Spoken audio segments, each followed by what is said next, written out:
Program Director. We are thrilled to have MASHA GESSEN with us tonight.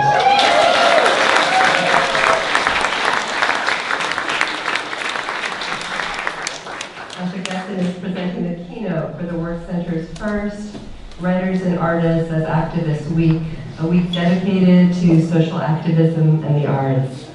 And we're honored to have MASHA GESSEN launch this extraordinary week. Following her talk, we'll have a short Q&A, and then we invite you to join us at the book table where she'll be signing. MASHA GESSEN is a staff writer at The New Yorker and the author of 9 books, including The Future is History, How Totalitarianism Reclaimed Russia, which won the 2017 National Book Award for Nonfiction, and was a finalist for the National Book Critics Circle Award. She's also the author of The Man Without a Face, The Unlikely Rise of Vladimir Putin. GESSEN has written about Russia, autocracy, LGBT rights, Vladimir Putin and Donald Trump, among others, for the New York Review of Books and the New York Times. On a parallel track, GESSEN has been a science journalist writing about AIDS, medical genetics, and mathematics. GESSEN is a visiting professor at Amherst College and the recipient of numerous awards, including a Guggenheim Fellowship, an Andrew Carnegie Fellowship, a Neiman Fellowship, and the Overseas Press Club Award for Best Commentary. After more than 20 years as a journalist and editor in Moscow, GESSEN has been living in New York since 2013. David Remnick has said that MASHA GESSEN is one of the most important activists and journalists Russia has known in a generation. Timothy Snyder said MASHA GESSEN is humbly erudite, deftly unconventional, and courageously honest.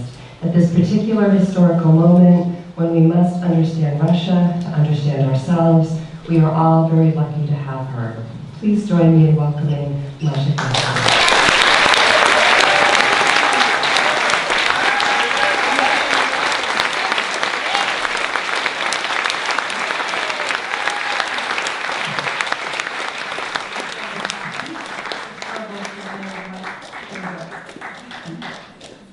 Thank you. It's wonderful to be here, and it's wonderful to be here because actually I've been to the Fine Arts Work Center. I hosted the National Gay and Lesbian Journalists Association board meeting here 30 years ago.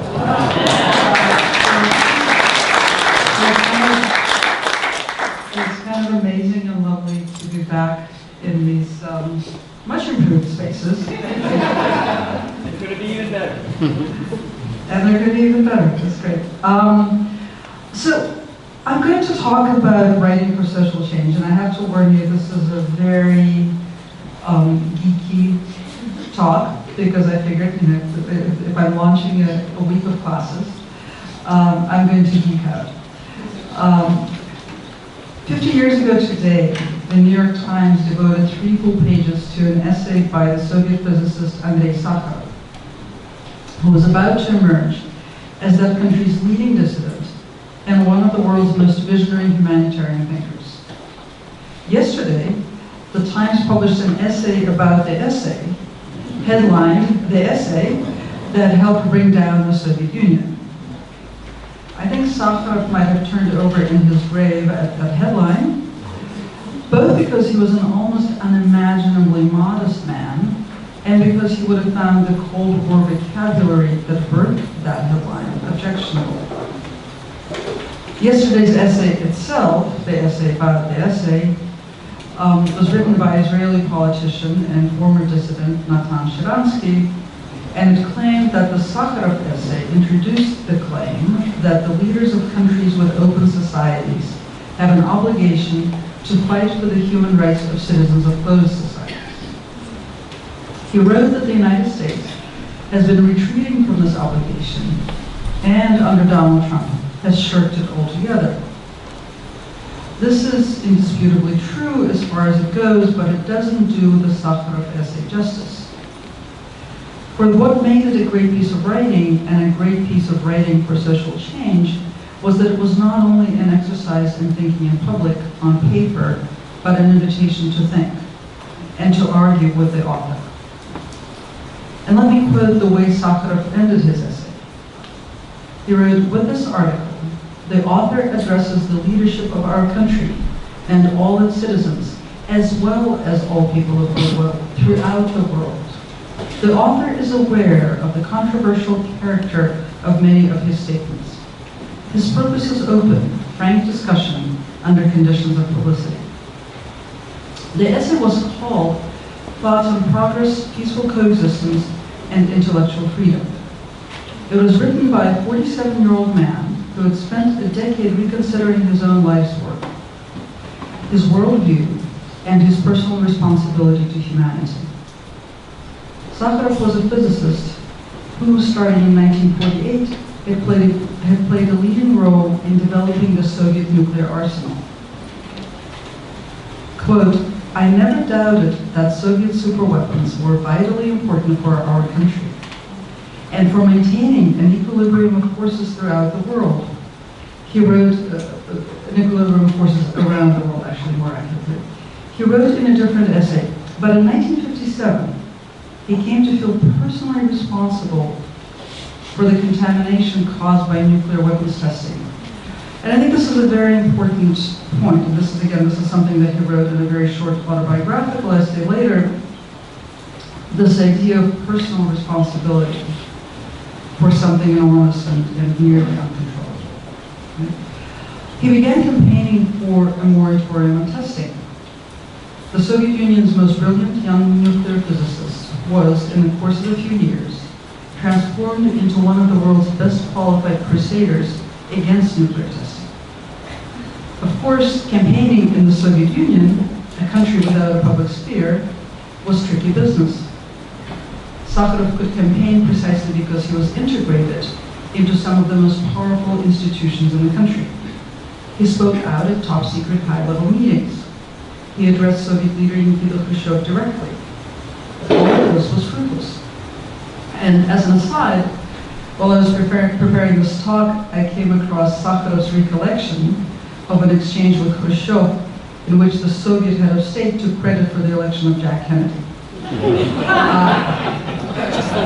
But, according to Sakharov, Khrushchev lamented, "But what's the damn use of Kennedy when his hands are tied?" End quote. The more helpless Sakharov felt, the more he seemed to notice how helpless other intellectuals felt to express their views or to undertake their research. He started speaking out on behalf of geneticists, whose discipline was banned in the Soviet Union. This, in turn, led him to meet dissident thinkers. By 1968, he realized that he was in the process of reconsidering everything he had ever thought about the way the world worked. He began writing Thoughts on Progress, Peaceful Coexistence, and Intellectual Freedom. He referred to it variously as a book or a brochure, since it was fated to be circulated only in Samizdat, the underground self-publishing network. It fell outside the standard categories of books and articles. But probably its most important incarnation was its 3 full pages in the New York Times. Following the publication of the essay abroad, Sakharov was stripped of his Soviet titles and honors and demoted far down the academic ladder. Around the same time, he had made the decision to donate all of his savings to the Red Cross. So now he was also virtually penniless. Actually, another interesting note on this was that, again, later he wrote that he regretted donating all his savings to the Red Cross. Not because it left him penniless, but because at the time that he made the donation, he didn't know how else he could help. And he said that now that I see so many people around me who are in need of direct assistance, I regret donating all that money. But it's also just an extraordinary demonstration of his sort of unending ability to see and acknowledge his own mistakes. So Sakharov's writing process was evolutionary and collaborative. He circulated drafts of his ideas and incorporated feedback. The ideas in this essay were ones he would continue considering for many years to come. When he was awarded the Nobel Peace Prize in 1975, he gave a lecture titled Peace, Progress, and Human Rights, a much more polished and in some ways clear version of many of the ideas in the earlier piece. He did not even include the earlier piece in a collection of most of his political essays that he put together in the 1980s. Presumably, he believed he had found better iterations of his ideas. But still, today, is the 50th anniversary of that first essay, and I want to focus on it, in no small part precisely because it contains a lot of raw ideas and a lot of uncertainty. And I think that these are two elements that are essential to thinking, good for writing, and very important for the potential for social change. So what I have done is gone through the essay and picked out some ideas, images, and questions that seem to me to be relevant 50 years later. And perhaps you too might find them useful as you go on to think about writing for social change over the next week. For the Russian version of the essay, Sakharov chose an epigraph from Goethe. The Times omitted it, or perhaps Sakharov added it to a later version. He only earns his freedom and his life, who takes them every day by storm. To me, this choice of opening is oddly inspiring, but not because I share the sentiment. In fact, the sentiment is antithetical to the concept of human rights, which holds that people do not have to earn the right to live or the right to be free. These rights are theirs from birth, and no idea of deservedness can be applied to them. I don't think Sakharov believed that people had to earn their lives or their freedom either. I suspect he chose this epigraph to assert his own right to speak. There's something immodest about sticking one's neck out and demanding attention to one's ideas. And I think that's not a bad thing to remember. I think that Sakharov is making the claim that he has the right to speak, the right to think in public, because he's trying to think in the name of freedom. And that is a wonderful thing. It's also interesting that while Sakharov uses the concept of human rights in this piece, he puts it often in quotation marks. 20 years after the adoption of the Universal Declaration of Human Rights, it was still a novel enough concept for someone living behind the Iron Curtain. Sakharov began by expressing deep anxiety about the future of humanity. This is a quote. This anxiety is nourished, in particular, by a realization that the scientific method of directing policy, the economy, arts, education, and military affairs still has not become a reality. By scientific, the scientist explained, he meant a method rooted in facts and based in analysis. Today, those of us who are deeply anxious about the future of humanity may not choose to use the word scientific, but we're still lamenting a lack of regard for facts, the loss of a shared sense of reality, and the absence of transparency in politics. He writes, the division of humankind threatens it with destruction.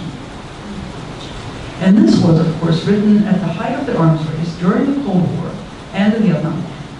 And in the essay, Sakharov wrote specifically about the threat of humanity posed by the Vietnam War. And he writes, in the face of these perils, any action increasing the division of humankind, any preaching of the incompatibility of world ideologies and nations is madness and a crime. Only universal cooperation under conditions of intellectual freedom and the lofty moral ideas of socialism and labor, accompanied by the elimination of dogmatism and pressures of the concealed interests of the ruling classes, will preserve civilization. Then he added a footnote. In the footnote, he reminded the reader that what he said did not mean that there could be compromise, rapprochement, or any kind of peace with racist, fascist, Stalinist, or Maoist ideologies. The Times incorporated the footnote in the body of the text.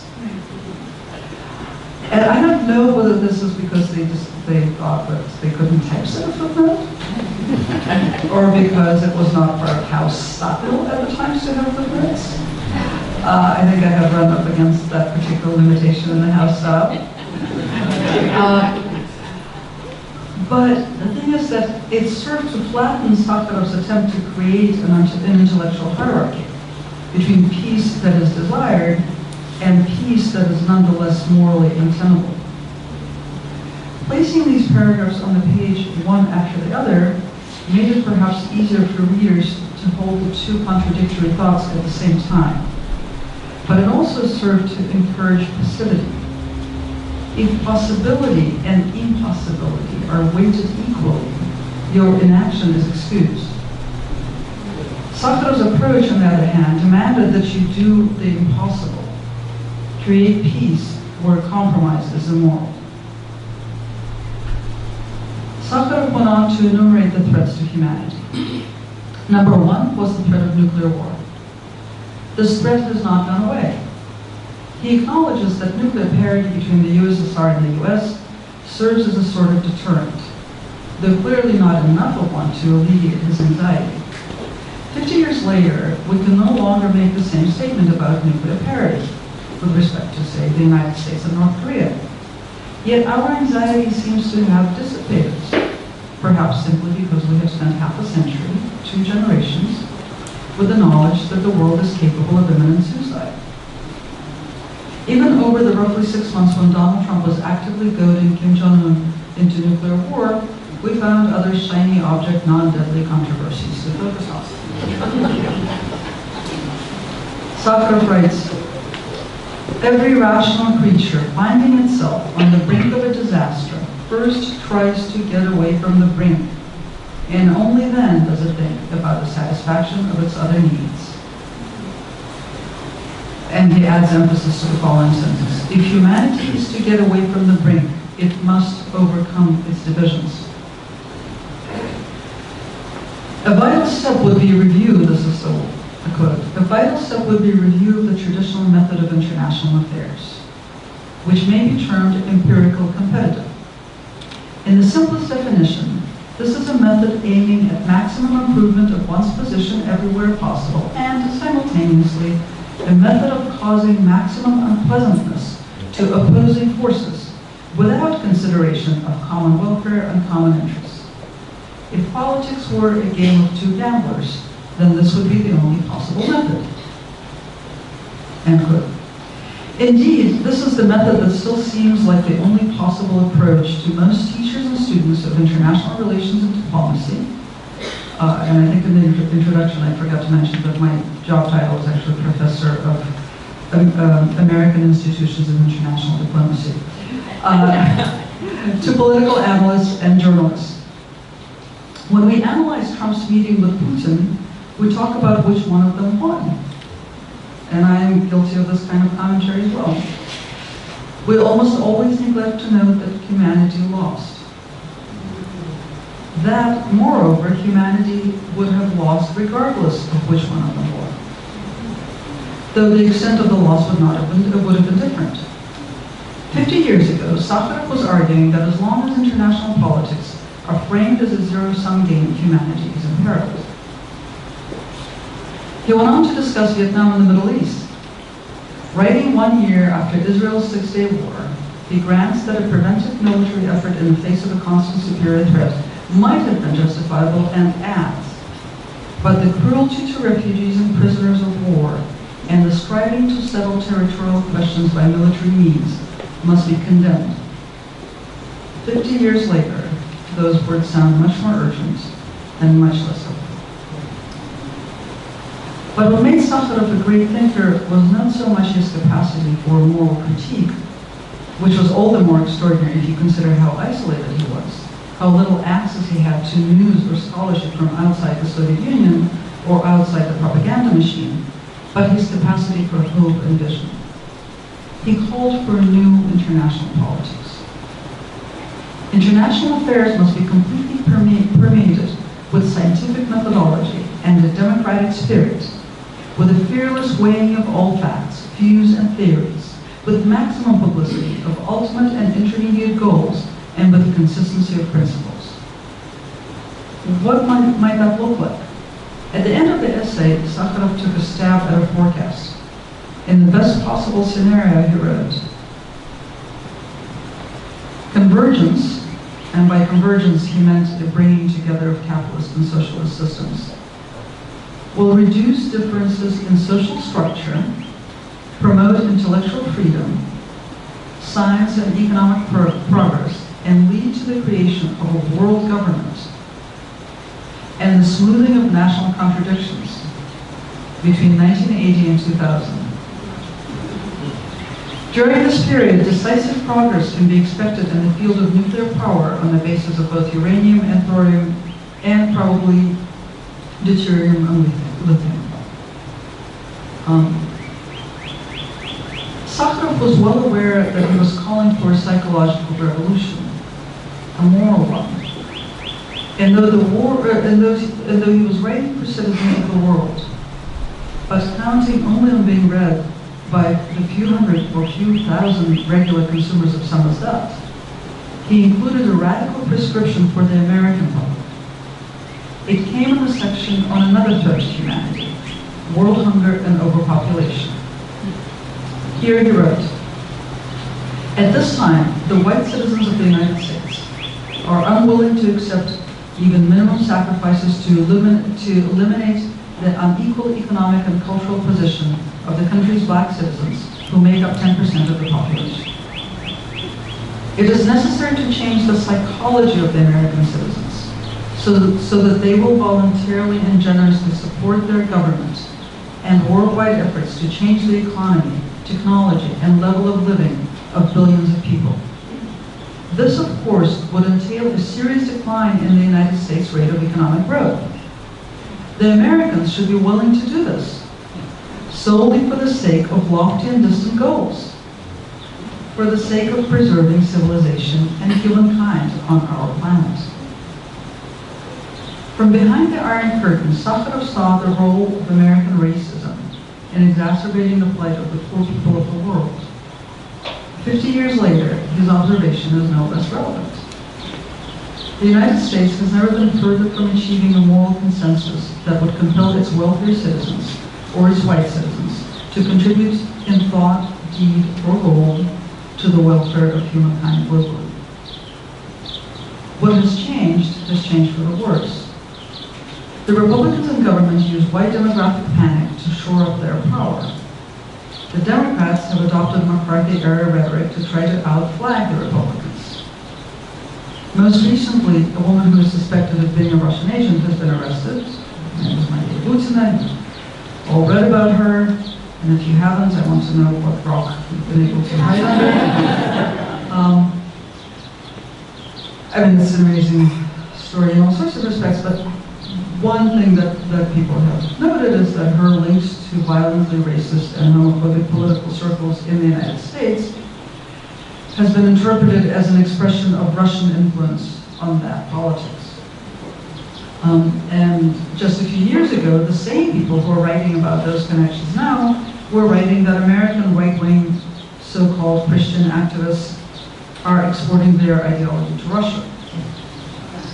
And that was also sort of heavily tinged with a kind of conspiracy thinking of how this movement is created, secretly cooked up by American evangelicals. But the painful fact of the matter is that there's actually a sincere meeting of the minds between American and Russian white supremacists, and the international movement this meeting of the minds has fostered is opposed to everything Sakharov was advocating.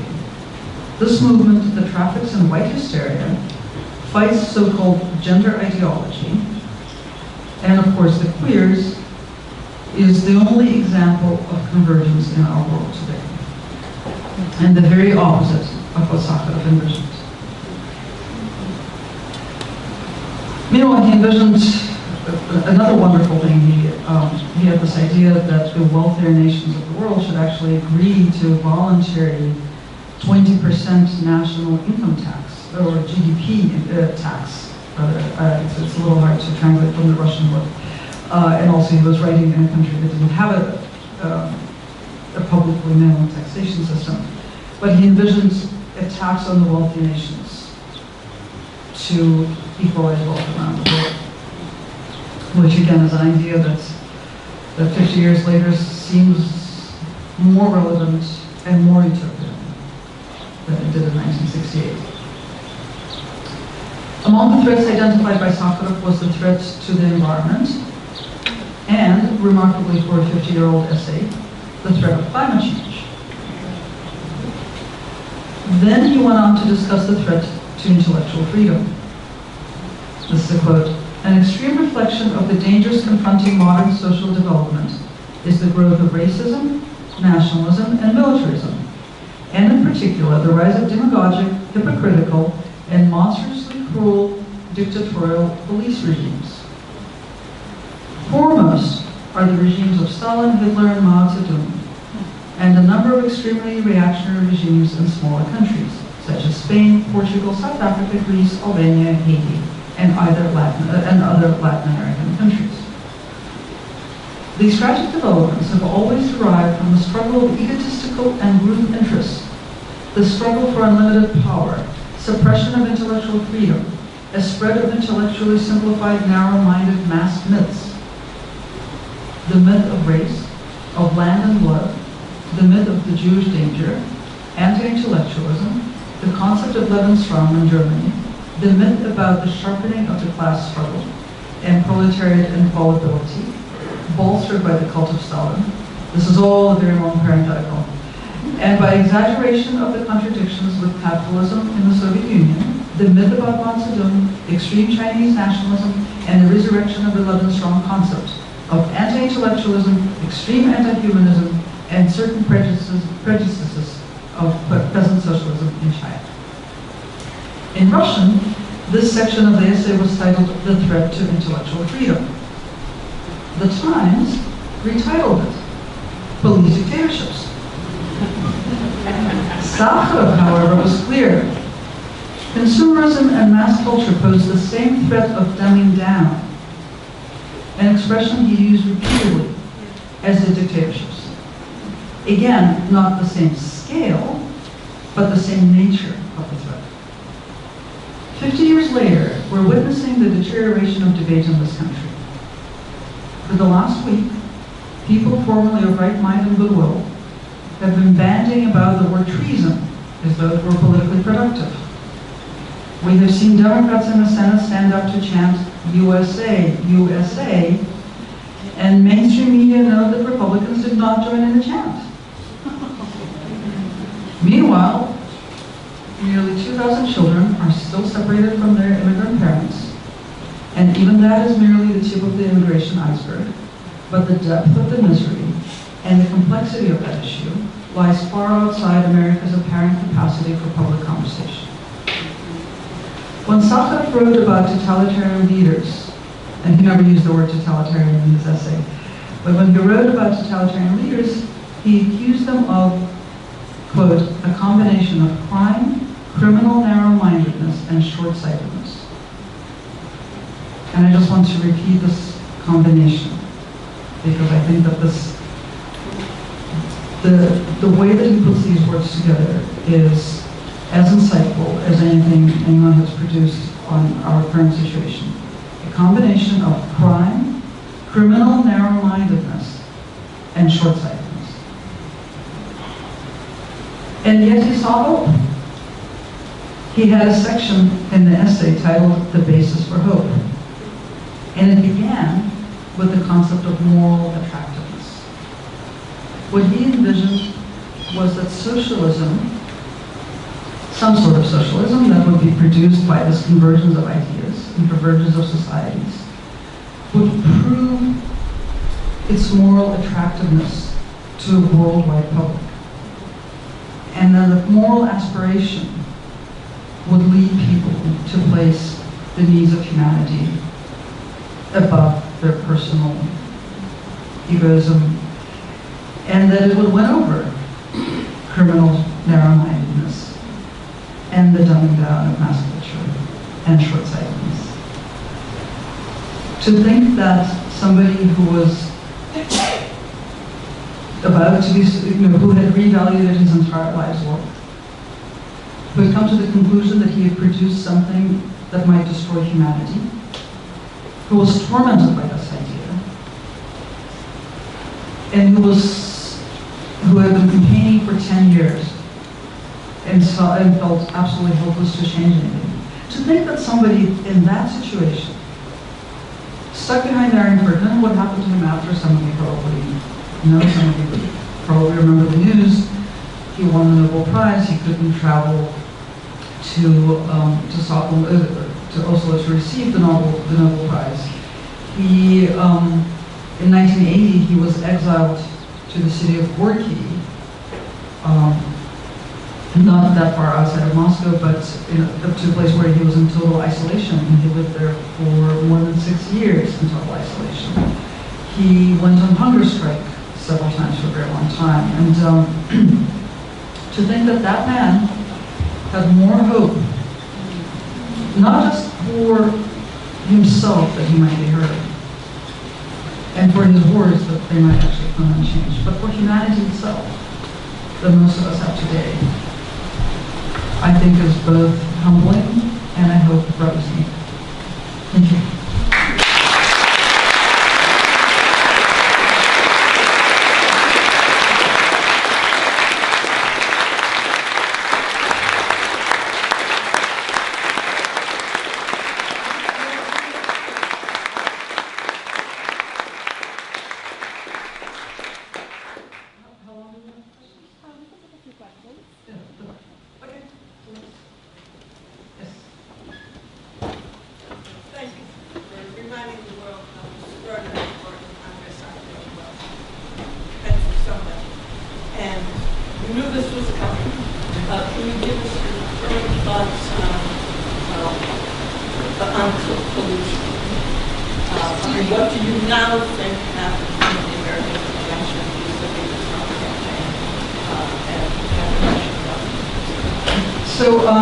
Because I couldn't hear the question very well, so I'm going to repeat it for those people who couldn't hear it, but also correct me if I get something wrong.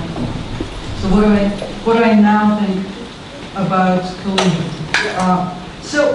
I think that the issue of collusion is actually something that falls in the category of things that we don't think about. We just kind of try to know about. And I think it's an important difference because I think it's, as Hannah Arendt wrote in her incredibly important essay, Truth in Politics, it is very important to distinguish between things that fall in the realm of opinion and can be argued about, and things that fall in the realm of facts and cannot be argued about.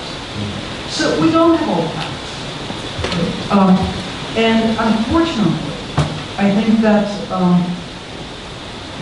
what we're never probably going to know is how much of an influence, if any, Russian actions had on the outcome of the election. I would argue that it's not terribly important, because the outcome of the election was decided by 77,000 votes in 3 counties, as we know. But whatever impact there was, if there was an impact, doesn't change the fact that Americans elected Donald Trump. And our obsession with the issue of collusion reflects, most of all, our desire not to think about the simple fact that Americans elected Donald Trump. He did not come from outer space, he was not handed to us by the Russians, right? And he will not magically disappear the moment we figure out what the collusion was, if there was any. Right, which is not to take away from the importance of Robert Mueller's work and from the importance of knowing all the facts, but the importance of those particular facts, I think, is relatively minor compared to a lot of other things, including some that I mentioned in my talk. Yes? I feel like some ideas, no matter how worthy, are just boring ideas. And I feel like the world is bored by the existence of women and like women seeking political parity and women as people and women as leaders. And the reason I feel that way is some of the best men that I know, like extraordinary thinkers and mentors and teachers at all levels, don't talk about women or women's rights, even though I know personally they care very much. So I guess my question is, what do you think will make the world care about women as public intellectuals and leaders in governments? That's a great question. I think and this may not be entirely clear, but I think there's kind of a category of question to me this question is similar to the question of how do we reach out to Trump voters, right? And the category of question is, how do we make things that excite us and enrage us interesting to people who are not excited or enraged by them? Yes. Right? I'm not kind of interested in that category of question. Because I think, the question that I'm interested in is how do we most effectively channel our excitement and our interest and our rage? Right? And sort of the task, the very depressing and possibly hopeless task of trying to interest somebody who is not interested is probably not a very effective use of your time. Even if they're half the world? Well, I don't think that all men are uninterested, but nor do I think that all women are interested in women's issues. But also, we're not really talking about half the world, right? How many people read the best-selling book of serious nonfiction in this country? We're not talking about half the world, or even half of Manhattan. So I think that I think it is important to listen to and to talk to people who don't share all of your ideas, right? But that's a different task from trying to appeal to people who are a priori not interested in what you have to say. I think that's a way of sort of deadening your own work. Yes.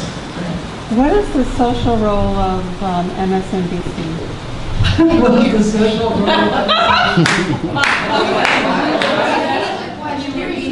Oh, why did I call on you? Sarah Schulman asks, what is the social role of MSNBC?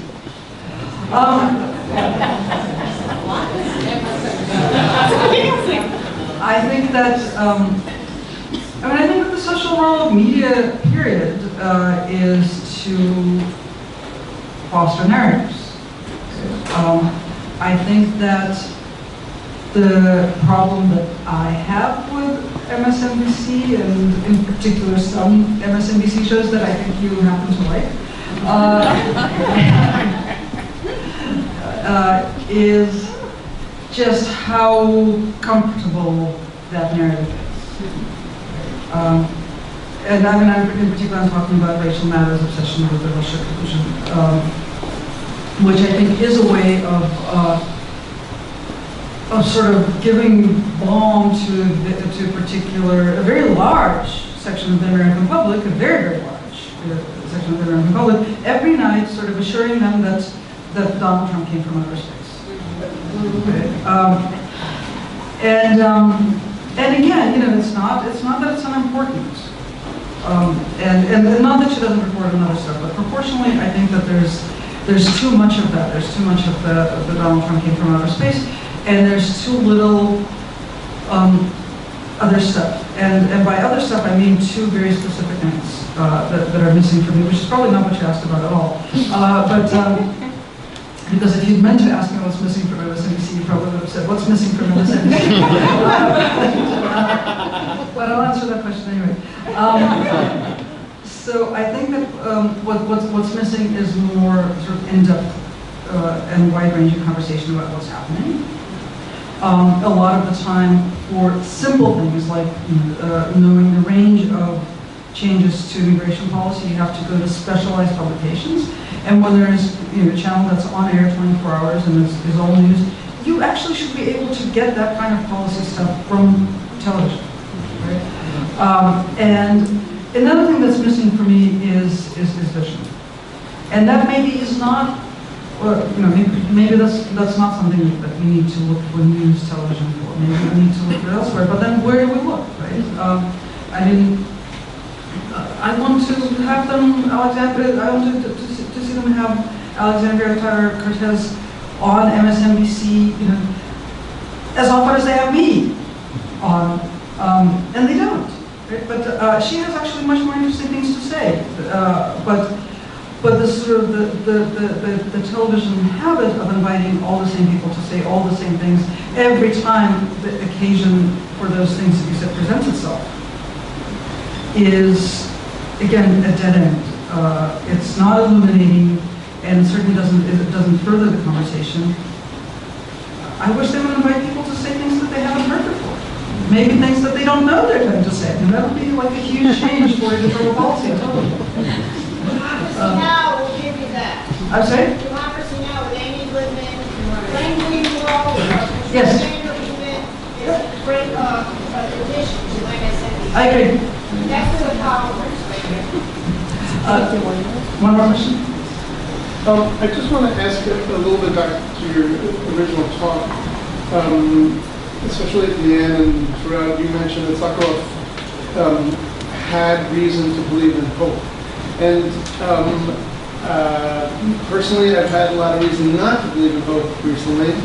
So I'd like you, if you could just talk a little bit about where you found that hope.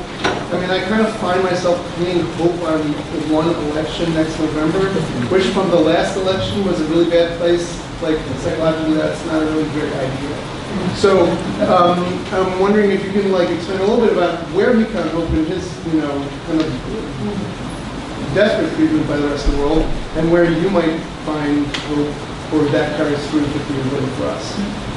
That's a great question. I'm going to answer it really simplistically because I actually think that it works in a fairly straightforward way. I think that Sakharov realized that imagination had the power to bring things into existence. Or conversely, that unless you have imagined something, it's never going to happen. And so he was exercising hope very directly by writing out things that he thought should happen. And then rigorously trying to work out how those things might happen and what forces would bring them into existence. But he was starting in that, in that place of actually envisioning something that ought to be. And even though I gave a fairly depressing rendition of how our reality today compares to what he wrote 50 years ago, he did, in his lifetime, prove that that approach can be effective. I mean, when perestroika began in the Soviet Union, he immediately started thinking, not 2, but like 22 steps ahead. So they were still talking about the possibility of opening up some internal party elections to more than one Communist Party candidate, right? And Sakharov was talking about changing the Soviet constitution to get rid of Article 6, which was the basis of the entire sort of Soviet statehood, which gave Communist Party one-party rule over the entire country. And at the time, in 1988, when he started talking about it, it seemed certifiably insane. And 6 months after he gave his first speech on the parliament floor, he was elected to the Soviet parliament, which is something that no one could have imagined. So he gave us a talk in favor of that idea of getting rid of Article 6. Mikhail Gorbachev had his mic turned off while he was talking. 6 months later he died, and in another 2 months, Article 6 was basically history. And I mean, that was a particular moment in history when things were speeded up, but that's how these things happen. Suddenly things speed up. And I think that the kind of political upheaval that we're living through now is, I mean, it's a moment of immense threat and danger, but it's also a moment of immense opportunity. And to respond to that opportunity, we have to exercise the imagination. And we have to not just think about the next election, but we actually have to think of a future that we want to live in, way past that next election. And if you think about it well enough, you actually can become kind of hopeful.